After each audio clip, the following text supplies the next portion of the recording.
Welcome to the Better University. Thank you. I hope your journey here was was nice. It's a very nice place you've got here. A bit bigger than your chamber at I Cambridge, know, I think. it's huge, and it's very echoey. Yes. And there's a library. The library's so nice.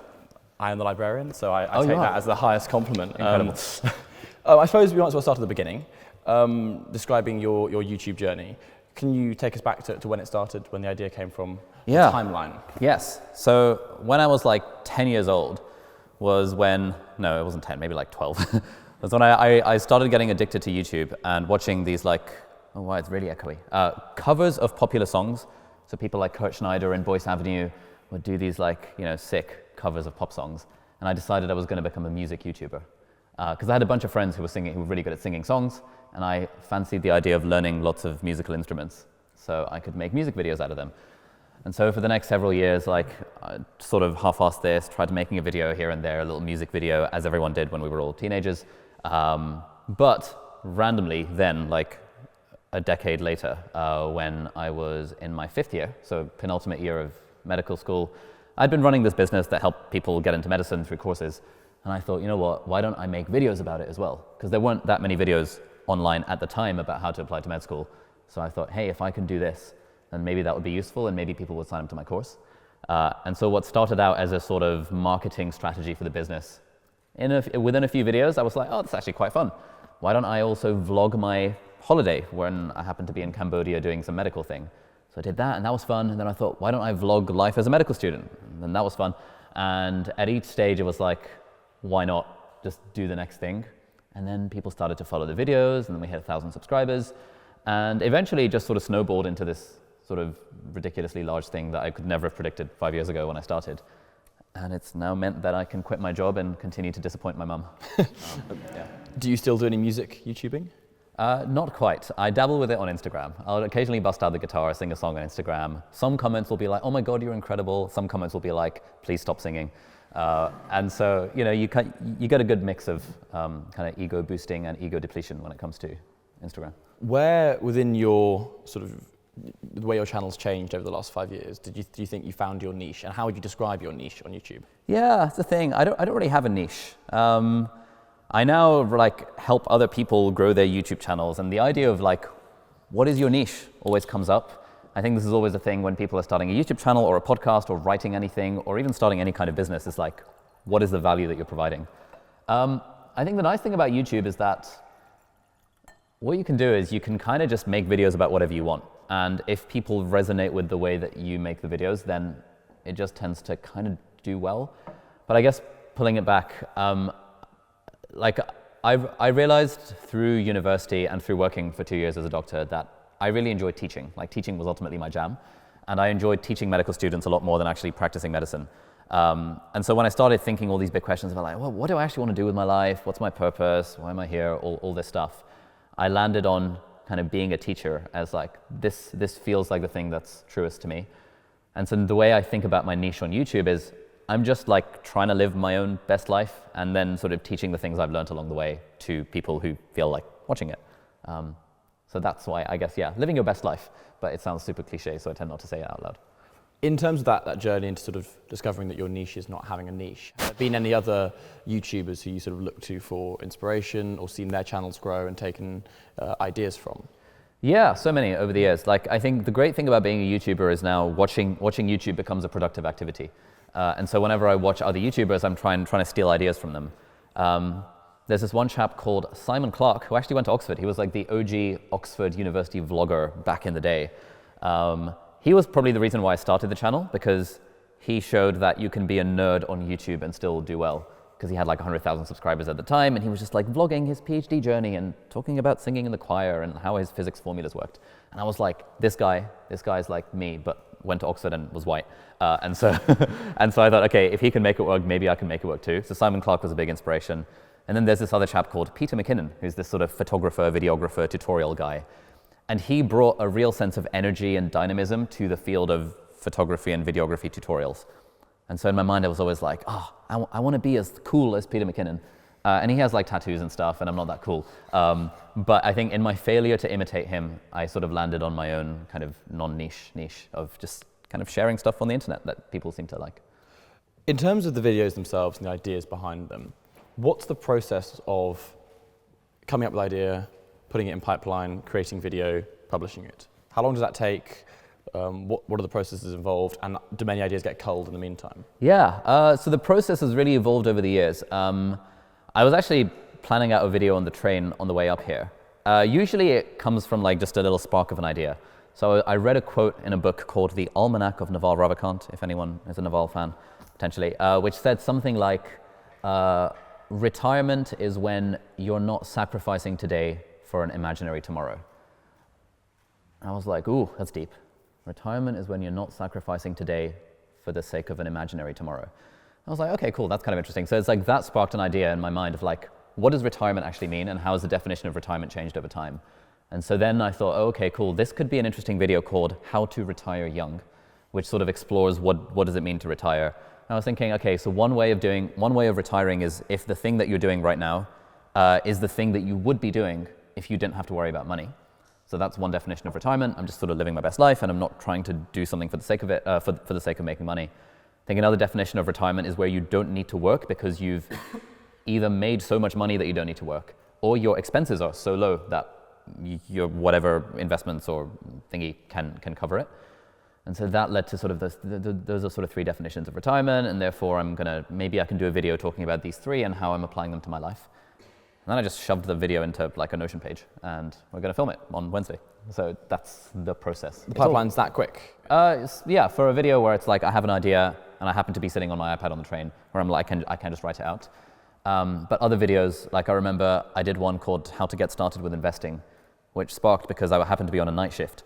And one of my friends messaged me being like, hey, you're into this investing stuff. I want to get started. Like, how do I do it? And I started typing out a thing on WhatsApp and then thought that's really unproductive typing on your phone. So I just opened a notepad file on my shitty Windows computer at work and just started typing out a response to this friend and then realized, hang on, this could be a video. And I basically just wrote the whole video on that night shift because I didn't have anything going on. And then that became a video like a few months later when it came up in the pipeline.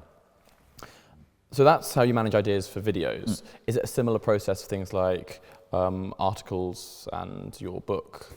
Yeah, it's all the same stuff really. I think really the thing that I think about is that sharing the idea is what's important, and the medium doesn't really matter. Like whether it's a video or a TikTok or an article or a tweet thread or a newsletter or a podcast episode, like that's the distribution side of things. And so everything sort of just sparks from an idea. In terms of the way YouTubers often talk about the platform and how the subscriber model works, it's not uncommon to hear YouTubers, and we've had several in the chamber talk about this with us, how there's a massive creative burnout problem because your channel sort of gets fixed on this idea that that's where your subscribers come from, and you're constantly having to produce very similar content in a way that becomes very unsatisfying for the creator. And for the audience, very, very repetitive and like just like the same stuff over and over again. Have you found that with your channel? Are you scared about it happening with your channel? Oh yeah, this is the thing that keeps me up at night all the time. It's like, oh, you know, the channel was all fresh and stuff when I was a medical student, and then it became fresh again when I was like a doctor. And now I'm like a professional YouTuber making videos about how to be a YouTuber. There's like some weird circularity. That doesn't feel very satisfying. I think the solution to that is twofold. Number one, it's to build a business around the thing that doesn't rely on hitting consistent view counts. So a lot of the YouTubers I know who rely on sponsorship revenue, for example, really struggle when their views inevitably decline because everything eventually declines. And now they're not making as much money and therefore they can't afford whatever things that they bought. But if you can build a business around it that kind of makes its own product or has diverse streams of revenue, it means you're not so reliant on sort of the fickle performance of an algorithm or kind of the changing interests of an audience. I think that's one side of it. And I think the other side of it, which is stuff that I've been really thinking about in the last few months, is really, you know, everyone says it sounds super cliche, but actually figuring out why you're doing the thing. Like, what is the purpose behind it? Stephen Bartlett did a great interview with Simon Sinek, who famously wrote the book Start With Why, where they talked about purpose. So I listened to that last week, and that really got me thinking around, if I wasn't doing this for the selfish motives of like money and fame and stuff, what would I actually want to be doing with my time? And the answer I landed on was I would continue making YouTube videos. I would just make them about whatever I want, and I would continue to read and write and learn cool stuff, and I would just make videos about it. And that's cool. And then I was thinking, wait a minute, why don't I just do that? Like, why am I so worried about like performance of algorithms and numbers and like, oh, how did my latest video perform relative to the previous 10? When I could just make the things that I want, because like, yeah, we've got a business around it that works. So it's like, yeah, the thing that keeps me up at night. Do you think there are problems with the way YouTube works as a platform that accelerates that burnout for artists and creators? It probably does. Like, I think the issue is that, and it's like a good problem to have, right? Because if you think of YouTube as an art platform where people make stuff because they want to be creative, and then you tie revenue and metrics and like trend lines of how those metrics are increasing or decreasing over time to it, it's like you're combining money with art, and we know from history that when you combine money with art that you end up with these weird incentives where an artist will start off doing a thing for the sake of the craft, for the creativity of the art, and then you apply a money motive to it, and now that extrinsic motive crowds out the intrinsic reasons for doing the thing in the first place. And so the fact that on YouTube those things are so tightly coupled, and you just immediately know how did your latest video do, what were all the numbers, and it just sort of blasts those numbers at your face. Unless you're very good at ignoring the number side of things, it's very easy to then chase the wrong thing. And it's all well and good chasing an extrinsic target like money or subscribers or views or whatever, as long as that target's going up and as long as it's trending upwards. But as soon as it stops trending upwards, and if that's still the thing that you're chasing, then it starts to feel very like, oh my God, like life is a disaster, et cetera, et cetera. And I was doing a bunch of reading into, like in financial crises when you have, deca billionaires who lose like 10 billion of their net worth. And some of them commit suicide. And you think, bro, you still got 30 billion left in the bank. Like, come on, you're good. But I think because the motivation of their entire life has been to make that number go up, suddenly when that number goes down, it causes a profound like, oh my God. And so I think that's kind of what's happening with creator burnout, just at a much smaller scale. And hopefully there's not many people committing suicide over it. But I think the more we can decouple as creators, decouple the money from the creativity, the better. But then that's also hard because if you're a full-time creator, you need to make money. So it's like, I wouldn't criticize YouTube as a platform because that's literally how it works. Like, you make a video and you make money from the video. But I think that tight coupling is what's causing some of the problems. Talking then about welfare and productivity, you've been described as a productivity guru in the way that you sort of you produce a lot of content on welfare and you produce a lot of content on sort of study tubing and that sort of stuff. As I'm sure many Oxford students can kind of attest to, often those two things can be diametrically opposed, as in welfare and productivity. Do you think that young people today, our generation, focus far too much on work and productivity and extrinsic targets rather than on just living? Yeah, I don't think it's a new phenomenon. Like, I was recently reading Bertrand Russell's essay called In Praise of Idleness, which I think he wrote in like the 1930s or something. I might be off by plus or minus 10 years. But even then, he was saying there is an epidemic of like workism and productivity, and we all spend way too much time on our jobs, thinking that our job and our work of simply moving matter at the Earth's surface or telling other people to do that. Like, that's a definition of a job. He basically argues that it's dumb that we spend so much time at work and trying to drive economic output and not enough time actually enjoying life. Whereas what Aristotle decided back in the day that everyone's sort of agreed with is that once you've made your money, once you've got enough to subsist, at that point you should spend your time in leisure and contemplation. And so few of us genuinely spend our time in leisure and contemplation because we keep on chasing that next promotion, that next rung of the ladder. I have so many friends who did consulting and banking who are like, oh, but that promotion is only 2 years away. If I can just stick it out until that long. And I think similarly in medicine, like in medical school, there are a lot of medical students I speak to who are like, oh, being a medical student is really hard. But 3 years from now, when I become a junior doctor, that's when I'm going to be really happy.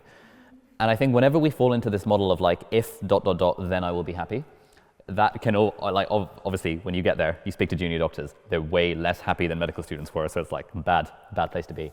So I think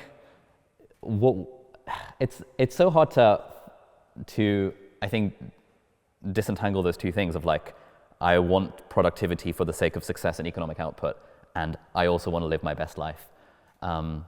One solution to it, I don't have the answer, but one solution to it is genuinely just like work really hard for a few years, make your money, and then you can chill a little bit.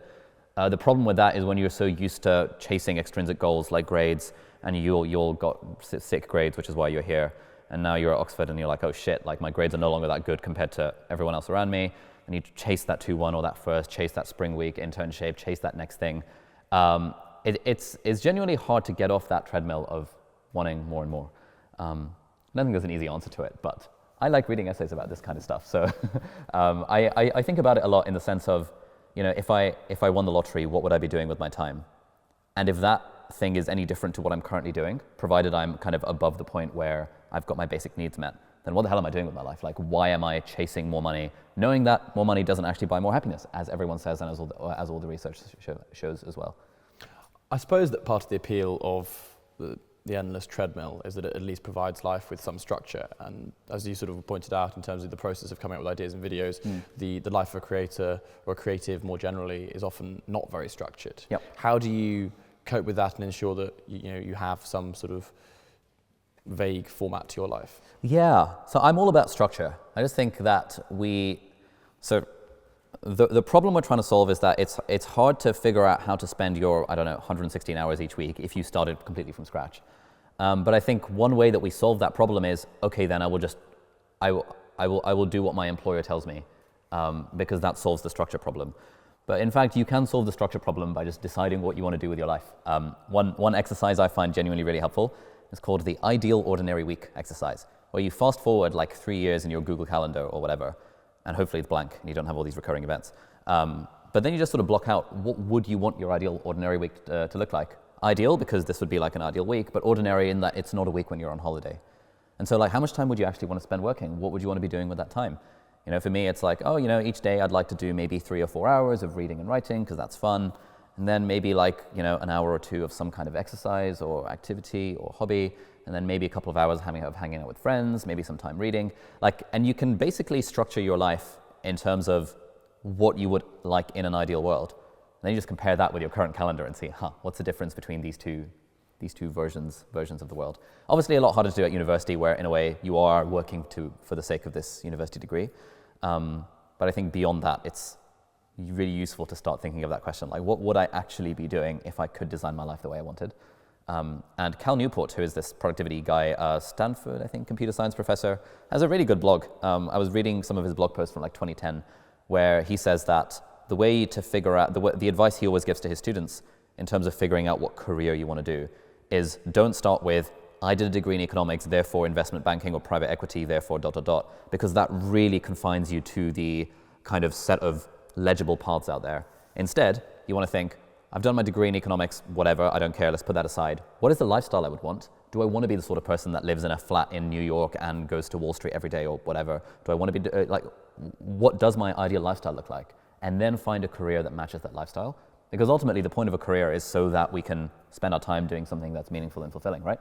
So why are we trying to why are we trying to get to meaningful and fulfilling from investment banking or private equity, rather than starting with the broader blank slate of what does meaningful and fulfilling look like to me, and then finding a career that matches that?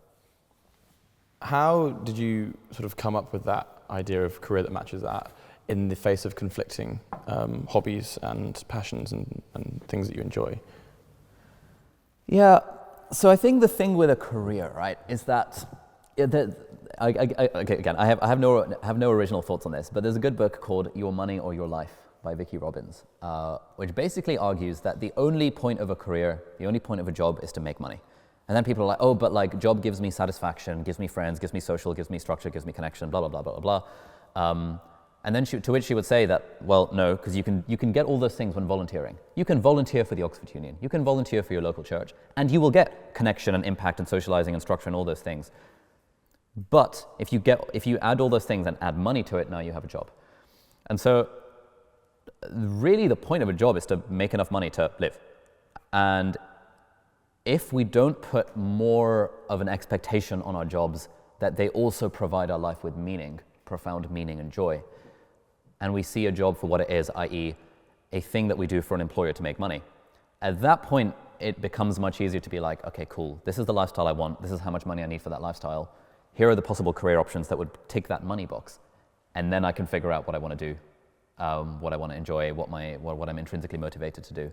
And yes, in an absolutely ideal world, the thing you'd be doing for money is also the thing that you enjoy, but getting to that place takes a lot of work. Ali is right, you can volunteer for the Oxford Union, and appointed applications are now open. So we'll shortly open up questions from the audience. But I suppose I was to ask you, what's next? What have you got planned in the next few years, except for book? And do you want to elaborate on book? Yeah, so I managed to stumble into like a book deal like last year, and now I need to write a book, and there's like an approaching deadline. And so that's fun. That's something that's taking up large amounts of time. In terms of what's next, I don't really know. I am currently trying to grapple with this question of, to what extent, to what extent should I continue to chase extrinsic measures of success, like money and follower count and stuff, versus what is the service that I want to be giving to the world? That sounds very lofty, but if we define happiness as broadly, I'm living a life that I enjoy, and meaning is defined as like I'm living a life that's useful to other people. It's like, okay, cool. If I want to live a happy and meaningful life, I want to live a life where I'm being useful to others in a way that I enjoy. And so far, my hypothesis for that is if I could spend 4 hours a day reading and writing and teaching, that seems pretty good. So I'm just trying to figure out how I get to that point. Amidst the temptations of but you could make more videos and you could get more sponsorships and you could do more of this and more of that. Really trying to figure out when is enough? What is that point at which I have enough, money in the bank or money in investments or followers or skills that I can then shift the way I spend my time to something that's a bit more meaningful than just chasing more clout. So haven't figured it out, but that's that's what I'm thinking about. As a YouTuber with very, very shortly 3 million subscribers, do you feel a sense of duty and obligation to your subscribers that changes how you think about those things? Nah. I think a subscriber count is such a vanity metric. Subscriber count is completely irrelevant, broadly. Because someone who subscribed to my channel way back in 2017 because I was helping them get into med school, whether or not they got into med school, chances are probably that same person is not then watching my stuff 5 years later. And so the subscriber count keeps going up because people tend not to unsubscribe from a channel unless you get cancelled, and they're kind of making a point. But they end up just becoming, quote, inactive subscribers. They don't even watch the videos. And this used to kind of bother me that but my view to sub ratio is not good. And I used to use it as a point of comparison with other people that Stephen Bartlett has a really good view to subscriber ratio. Fuck, what do I do? And then I kind of realized that, if I think of the teachers whose work has most changed my life, I'd say Tim Ferriss is fairly high on the list. There's a chap called Derek Sivers. With Tim Ferriss, I've maybe consumed 1% of his content. But that was the 1% I needed to really change the trajectory of my life and start my business and build passive income and all that fun stuff. And if I ever met Tim Ferriss, I'd probably break down in tears as to how much he's changed my life and just be an absolute mess. But I watched 1% of his stuff. I don't even listen to the vast majority of his podcast episodes. And so I don't really feel a kind of duty to subscribers in that sense. I just kind of think of it as I'm just going to run my own race. I'm just going to try and put stuff out into the world that I think is useful. And as long as it's useful to at least one person, then that's what matters. And yeah, if the numbers trend down over time, then we'll probably be all right, cool, we've got another 10 years of runway. Let's just make sure we kind of have 20 years of runway. But beyond that, I think the model of, I find myself a lot happier and making a lot better content when I think I just need this to be useful to at least one person in the world than when I think that I have a duty to this amorphous mass of 3 million people. Do you think you will be YouTubing in 10 years' time, professionally? I think so. Again, it's kind of hard to imagine. I can't imagine being 50 years old and being hey guys, welcome back to the channel, or whatever. That feels weird. But also, again, it's just a form of distribution. I think the thing I'll always want to do is learn stuff and share ideas. And whether that looks like I'm a 58-year-old on TikTok or YouTube or whatever AR, VR program comes out at the time, or maybe writing books, I'm fairly agnostic on that front. So who knows? Maybe YouTube, maybe not. We'll see. Before I open up to questions from the audience, what advice do you have, except for all the content on your YouTube channel, to any of our members who want to take their creative juices to the internet? That's such a horrible phrase, sorry. Oh, creative juices. There's sort of 3 levels of it. Get going, get good, and then get smart. Get going is actually just do the thing. There's so many people probably know about 10 times as many people who want to start a YouTube channel as who actually start a YouTube channel. And the thing that always holds them back is just like, but like camera's not good enough. Like I don't know what to make videos about. Haven't figured out my niche. But that's sort of like, I don't know, a writer saying, I'm never going to write a single word. I'm not even going to start writing until I figured out what my best-selling book is going to be about. Or an artist that's like, you know what, I'm not even going to learn how to paint until I figure out what my masterpiece is going to be that's hanging up here in the Oxford Union. That would just be weird. Whereas YouTube is like, oh, I'm not even going to start making videos until I know what to make videos about. And if you can kind of short circuit that like loop of procrastination, then that's really good. So just like put stuff out there, and it's going to be crap initially, but that's fine. And then level 2 is get good. That's when you actually try and get good at the craft by just doing it lots and lots of times and improving with feedback. Same as anything else. If you're trying to get good at writing, trying to get good at painting, trying to get good at writing essays, you just have to do a lot of it and get feedback and improve as you go along. And then level 3 is getting smart, where you then think about, okay, do I want to make this a business? Is it a hobby? What's my niche, target audience, competitor analysis, all of the stuff that businesses then do. And I think the problem is that people who are at level 0 are worrying about things at level 3. They're worrying about their niche, their target audience and stuff when they haven't even gotten started and they don't know how to speak to a camera. So if there's one thing I would say, it would just be like, just do the thing. No one's going to care. No one's going to watch it. Friends won't care. Don't worry about it. It's all good. And once you can get over that initial hurdle of just like putting yourself out there, at that point it becomes way easier to continue. Perfect, thank you very much. I'm sure you will have burning questions to ask. So if I'll open up to the audience, please put your hand or membership card in the air, and then if I choose you, wait until one of our fantastic committee members, volunteers of the Oxford Union, come and bring you a microphone. Please stand up and ask your question. So without further ado, any member who wishes to ask a question to Dr. Abdaal, please. Dr. Abdaal. Please raise your the member in the mint t-shirt. It's great how you're plugging this volunteering thing, by the way. This is great. Hello, Sam Kramer, also under the YouTube channel, Sam's Oxford Studies. I was very interested about what you talked about, duty to subscribers, because even if we don't think of subscribers in that way, I was interested in the duty part, because obviously you have a big audience and you can influence people. I also think in this specific niche, people can get quite interested in it and almost culty, and I think you can maybe have a bigger influence on the people you speak to than people in gaming industries, for example. So I was wondering, when you make your own life decisions to be happy and healthy and all this kind of stuff, if you have to take a step back sometimes and think about what's best for your audience. So for example, in effective altruist terms, when you're quitting medicine, although that might be the right thing for you, and you talk about you're just one cog in a big system, if you were to reduce the amount of doctors applying to UK medical schools by 0.5%, that could make a really big thing. So I'm just very interested to hear how much you judge that compared to your own stuff individually. Oh, that's a really good question. So I did think about this a lot before kind of being public about my decision to leave medicine.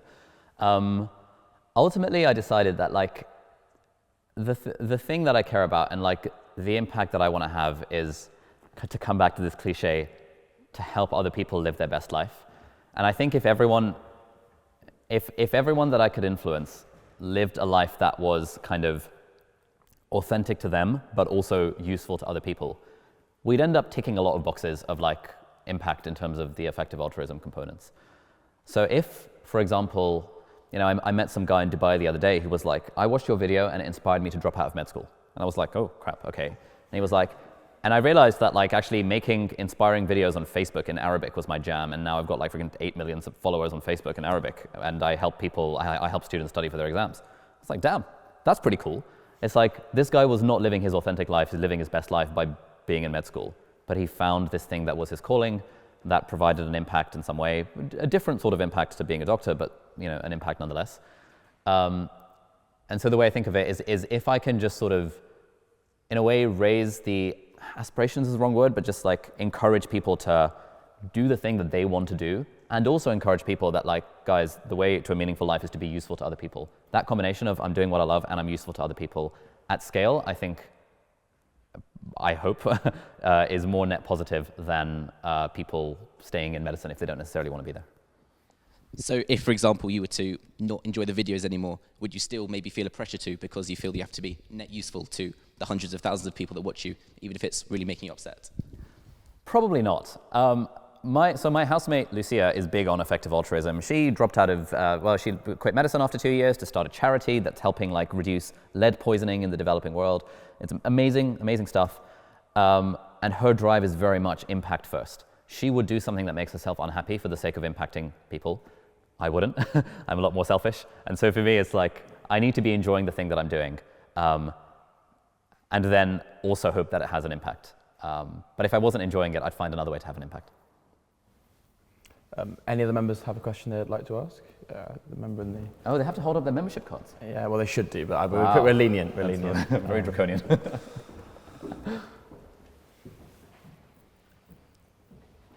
It's much more chill at Cambridge. Hey, so as a philosophy student, one of my favorite videos naturally is your video on Stoicism, and I really, really enjoyed it. However, you haven't really like followed up on it. It was like just a video I think you did like 1 or 2 years ago. Is that still a philosophy of life you like adhere to, and like how much has it really like affected your life? No, good question. Stoicism. Yeah, I'm big on the Stoicism thing. I just kind of stopped making videos about it because I thought everyone knew about it, but like clearly not. No, it's still very much a part of my life. I'm all about premeditating adversity, keeping your expectations low, dichotomy of control, being able to choose your response from a certain stimulus.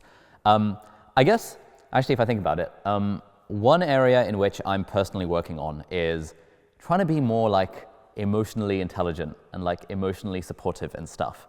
And I think that, in a way, the Stoicism Kool-Aid has sort of combined with my already non-emotional personality to drive me too far into the extreme of like feelings don't matter, I can choose my response in any situation. If I'm feeling any kind of negative emotion, then that's bad and I can change the story I tell myself. I think that stuff has its place, but I think there's also I've heard some level of the human experience that gets unlocked when you actually take your feelings seriously. And so that's more the side that I'm trying to explore now, but I haven't yet made any videos about it. Next question, please. Vinay? Hi, I'm Vinay. I used to be a dentist. I'm studying public policy, so Cool. Very here nice. at Oxford. I love your hair, by the way. Oh, thank you so Very much. stylish. Thank you. I love yours too. Oh, thank you. This was great. This was great. Okay, guys. So I think you did med school with some of my friends who are the same age, and I want to congratulate you on all your success. Oh, thank you. I wanted to ask about your hiring practices and developing a team, because I know you're at a stage. I did a similar thing where helping people get into dental school. I think every British Asian does this at one point in their 100%. career. Yeah. If Anyone you do who's medicine or brown will dentistry- start a courses business. Yeah, Exactly. It's just like, yeah. Exactly, and it's great. And it's White people fantastic. never do it. I've never met a single white person who has a courses business. It's random. very Yeah. interesting. So Yeah. yeah, did the same thing. But I wanted to know about hiring and your kind of practices and how that moves forward. Yeah, hiring is really hard. At some point when you guys have jobs and stuff, become managers, you're gonna get the advice that hiring is really hard, and you're not gonna believe it until you actually start hiring people, and then you realize, oh shit, hiring is really hard. I have no philosophies on this. I read a book, Who, the A Method for Hiring. It was very good. We try and use that for our people. I think it's like hiring is hard, firing people is hard. If someone's doing like okay, but they're not doing amazingly, you're like, oh, they're doing okay, but like, I don't know if they're that good. And you're worried about like firing them because you're like, have I given them the feedback? Have I given them the appropriate onboarding experience? And you have all this other stuff that goes into it. I have no real philosophy on this. Other than, I think, at least for the people that I hire, I find that hiring someone who is young and dedicated, basically, who genuinely wants to be there, even if they don't have the skills, like they can learn the skills. And so there's that phrase like hire for attitude and train for skills, which I have found to be useful. It's not the way Netflix do it. They just their whole thing is like, if you're not an A-team player, if you're not a star player, we're just gonna get rid of you because we want a team of star players, and that works for them. I think it's like so hard to find a compelling philosophy that works in 100% of cases. But generally, hiring for attitude and training for skills has been my approach. And how do you know who to hire, and how do you know what to outsource? Because I was watching some of your videos on like outsourcing things that you don't want to do, like even cooking or cleaning. And what's your kind of philosophy on that? Oh yeah, my whole thing is that like, unless I'm really good at it and I love doing it, then I shouldn't do it. Right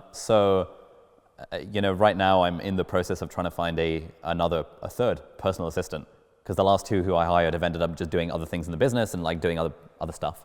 So now I need another personal assistant for all the random shit in my life that I'm just not doing because I can't be bothered to do it. And that's like a nice place to be where you can actually delegate stuff to people. Most people are not in that position just yet, but when you get to that position, it's like fun. But my other thing is like, you know, like time is our most valuable non-renewable resource. I don't want to spend my time doing stuff I don't like, unless I deem it to be valuable in some way. I don't think cleaning and laundry and stuff is particularly valuable. So yeah, I think everything else should be outsourced.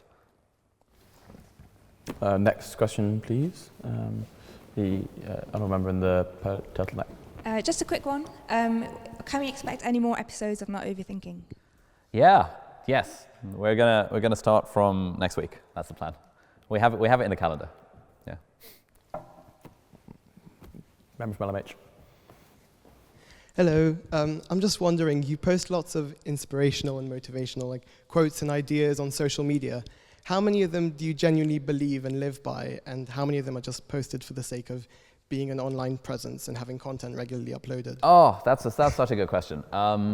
It depends on the month, because so like you know, now that we have like a social media manager and a team and stuff, and they're like, oh, Jay Shetty and Steve Bartlett post these like motivational quotes, you should do the same.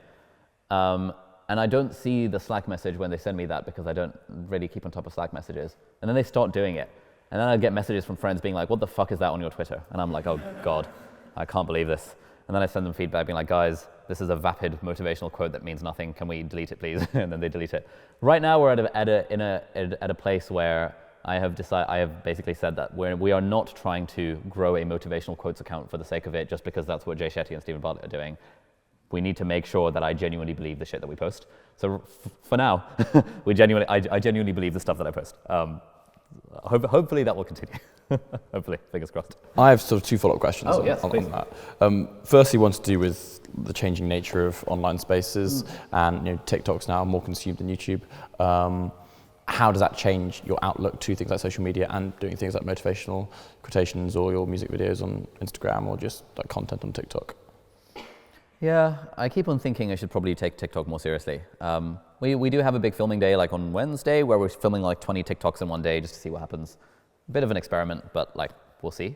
Again, I think I'm not particularly wedded to any individual social platforms because it's just a form of distribution, and distribution changes over the years, whether it's like Tony Robbins educational motivational CDs or DVDs or cassette tapes, or whether it's radio, whether it's TV, whether it's TikTok, Instagram, Facebook, YouTube. It's all just forms of distribution.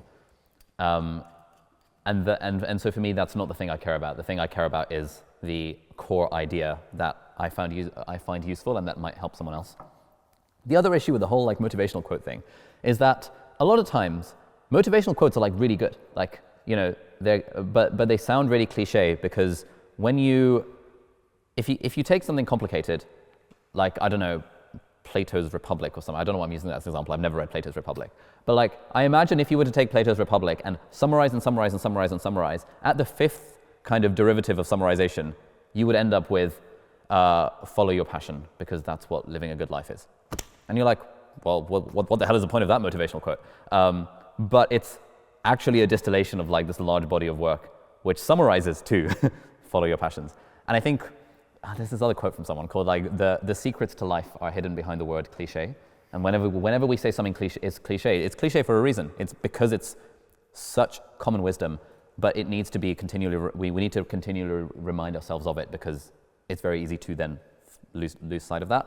And so I think the trick is to stop at like one level below too simple to the point that it feels cliche, but still sufficiently legit that it feels like, yeah, fortune cookie tweet kind of vibes.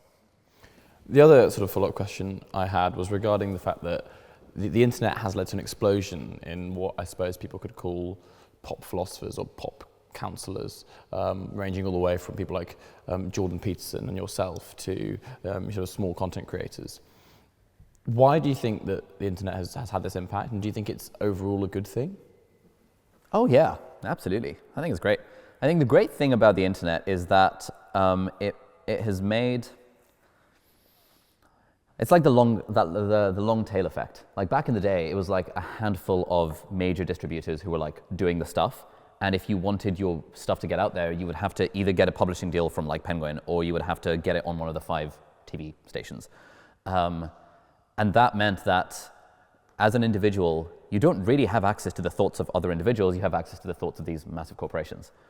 Thanks to the internet, anyone can share their thoughts online, anyone can become a Twitter think boy, anyone can start a newsletter kind of spouting Plato's thoughts or Aristotle's thoughts and bastardizing them to apply them for the 21st century or whatever. And that's good, because it means that like now there is stuff out there for everyone. Like if, I don't know, Jordan Peterson doesn't particularly vibe with me, I can follow Michaela Peterson's podcast if I really want to. If that doesn't particularly vibe with me, there is some dude on Twitter who's got like 50 followers who tweets really interesting stuff that I'm like, oh my God, this guy has the perfect combination of interests. He's into knitting, he's into like flower arranging, and he's into reading philosophy. This is my jam.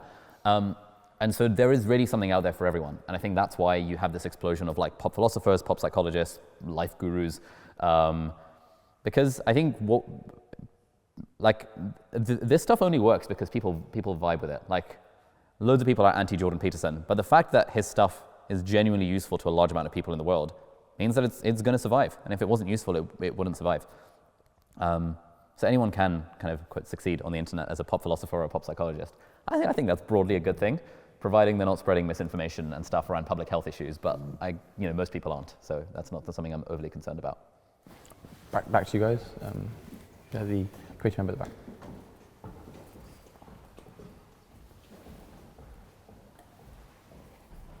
Hello. I just wanted to ask, because you often encourage people to start their YouTube channel and just get going straight away. And how did you first deal with negative comments or any comments that were like not very kind or helpful to your growth? Yeah, it's pretty rare to get, like, I don't think I had like a single negative comment for many months into my YouTube journey when I had like 40 plus videos.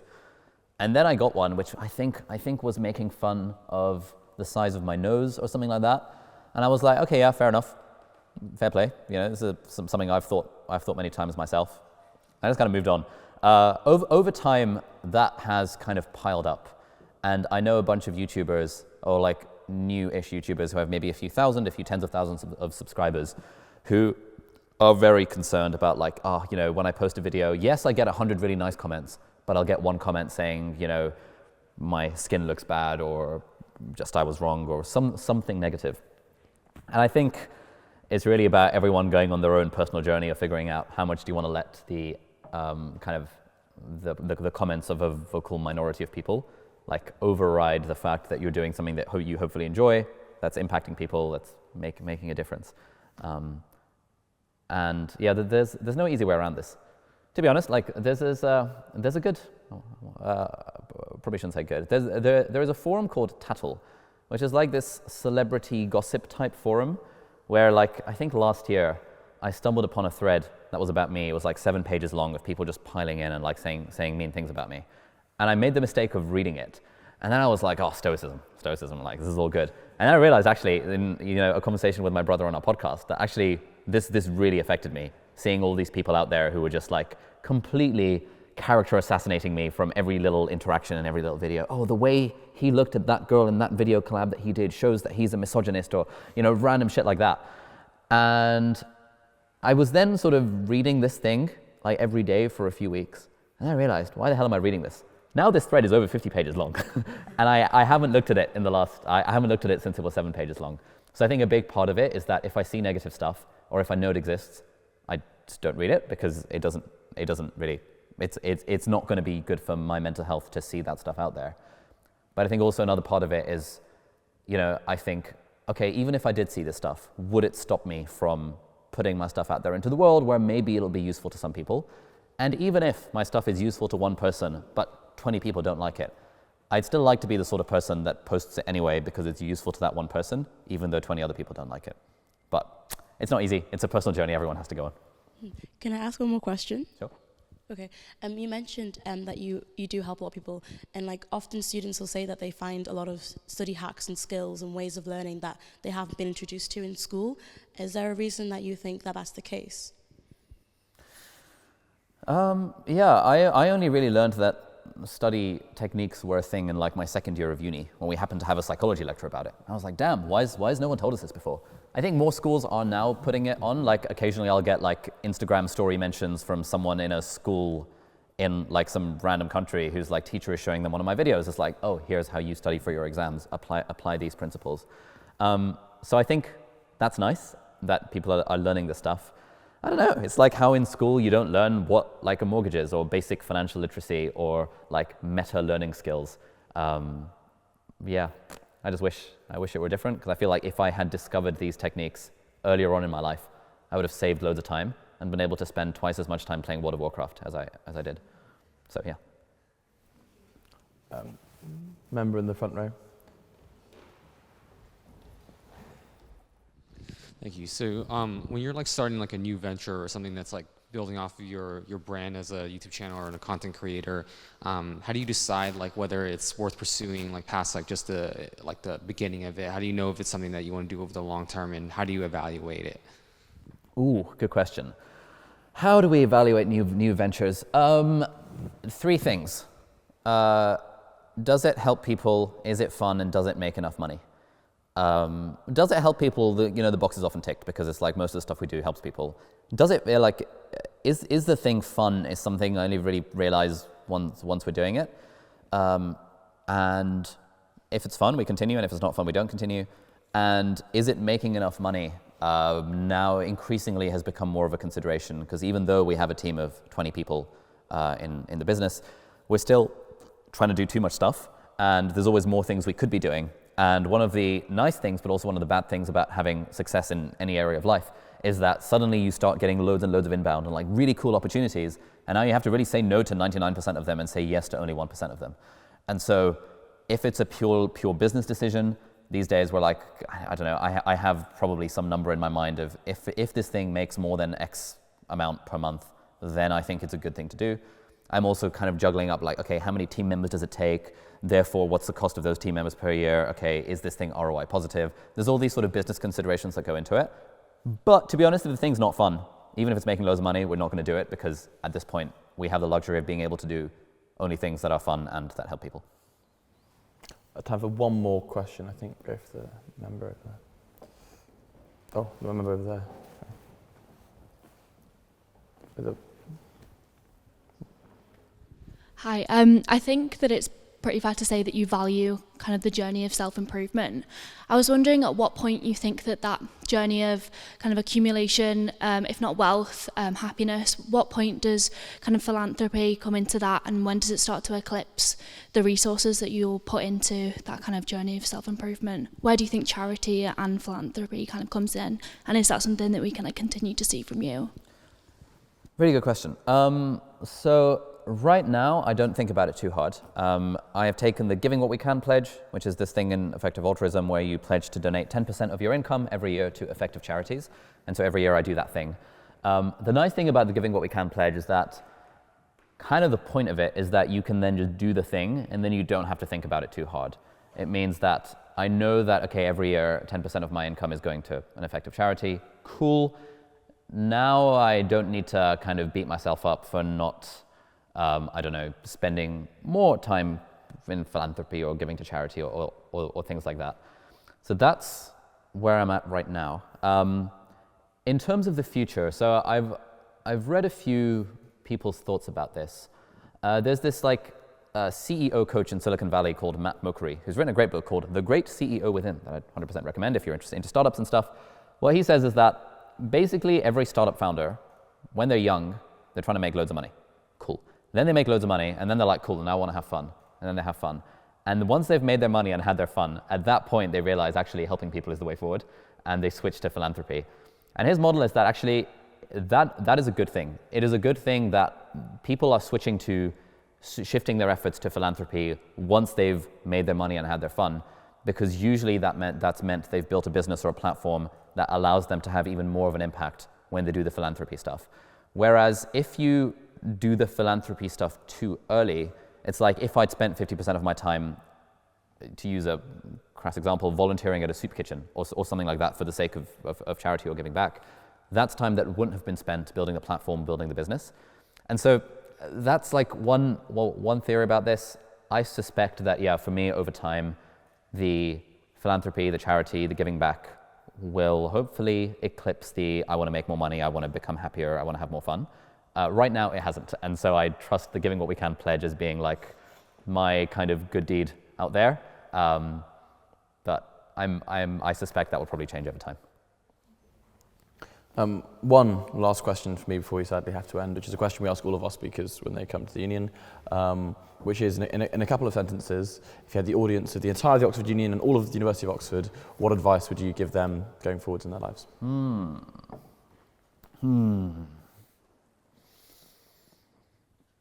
I would say figure out why you're really doing what you're doing. Is it making you happy? Is it helping other people? Is it making them happy? Are you making enough money from that? And isn't that enough? And I think like kind of recognizing the point of enough is hugely valuable and a thing that I think about almost daily these days. I kind of wish I'd thought about it more when I was younger. And I have to credit a chap called Derek Sivers for that quote because like, I remember, so way back in 2016, that was when my first business, which was helping people get into med school, was, you know, I'd been running it for like 5 years at that point. And I was running into this dilemma of like, this thing is not particularly fun anymore, but it's making money. So what do I do? Like, do I want to do the thing that's making money even though it's not fun?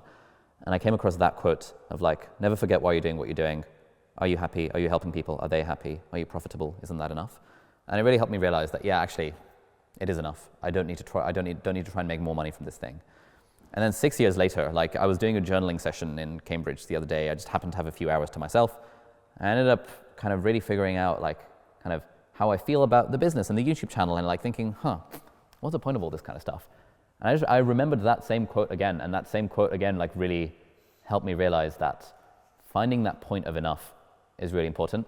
And as long as what you're doing is making you happy and helping people, then that's like a pretty good way of living life. So yeah, I'd say that's a good piece of advice that's helped me at least twice in the last 6 years. And so that's the thing that I would say to people at Oxford. Ladies and gentlemen, please join me in thanking Dr. Ali Abdaal.